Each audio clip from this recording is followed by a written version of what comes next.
د پاکستان لخوا د افغان کډوالو د جبري اخراج او زورونې لړۍ له پیل سره سم د کډوالو لپاره د ملګرو ملتونو عالی کمشنرۍ د راستنیدونکو افغانانو پر وضعیت اندېښنه څرګنده کړې. دغه سازمان ویلي د راستنیدونکو افغانانو په ځانګړې توګه د ښځو او نجونو پر بشري وضعیت اندېښمن دي. د UNHCR د معلوماتو پر اساس د اپریل د لومړۍ راهیسې تر اوسه پورې شاوخوا 120,000 افغانان له پاکستانه راستانه شوي. د زیانمنونکو وضعیت او په ځانګړې توګه د ښځو او نجونو وضعیت د اندېښنې وړ دی. د ملګرو ملتونو عالی کمشنري په سیمه کې ده. موږ له خپلو شریکانو سره کار کوو ترڅو بیړنۍ مرستې چمتو کړو، خو په عین حال کې د بودیجې د سخت کمښت له امله نورو مرستو ته اړتیا ده. په راتلونکو ورځو او اونیو کې د دې بحران سره د مقابلې لپاره د سازمانونو ملاتړ به حیاتي پایلې ولري. په ورته وخت کې له پاکستانه په جبر وستل شوي افغان کډوال وایي پاکستاني پولیسو اجازه نه ده ورکړې چې د کور وسایل او شتمنۍ هیواد ته راولېږدوي. دوی له حکومت غواړي چې د لومړنیو اساسي اړتیاو پوره کولو په برخه کې د ورسره همکاري وکړي.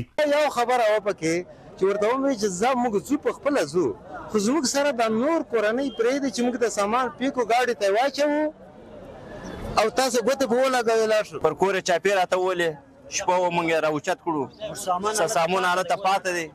نو اوس موږ نه پیسې غواړي 2.5 لک روپۍ غواړي چې موږ سامان خپل وطن ته راوړو. ځان حکومت نه موږ دا غوښتنه چې موږ دغه دې وکړي، موږ تپوس دې وکړي، موږ سامان تپوس دې وکړي، زموږ تپوس دې وکړي چې دا ولې عذاب ورته وي. بلخوا د کډوالو د حقونو یو شمېر مدافعین هم د افغان کډوالو جبري ایستنې لړۍ خواشینونکې بولي او له نړیوالو سازمانونو غواړي چې له افغان کډوالو سره خپلې مرستې دوامداره کړي. دوی د ژوند د لومړیو امکاناتو او سرپناه په لټه کې دي. بل خوا د روغتیایي خدماتو او خوراکي توکو نشتون د دوی ژوند نور هم له ګواښ سره مخ کړی ده. دا په داسې حال کې ده چې د هېواد دننه د هوا هم په ګرمېدو ده او له دې سره به د دوی ژوند نور هم سخت شي.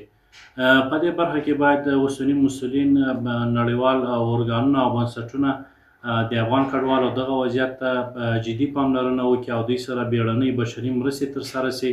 دا په داسې حال کې ده چې پاکستان د روانې اپریل میاشتې له لومړۍ نیټې راهیسې د افغان کډوالو د جبري ویستنې لړۍ پیل کړې.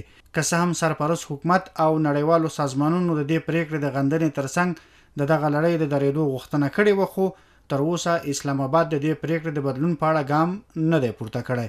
تازه یو شمېر پاکستاني ورځپاڼو د دغه هیواد د کورنیو چارو د وزیر په حواله راپور ورکړی چې دغه هیواد د POR کارت لرونکو افغان کډوالو لپاره ټاکل شوې نیټه د راتلونکي جون میاشتې تر 13 نیټې غځولې ده.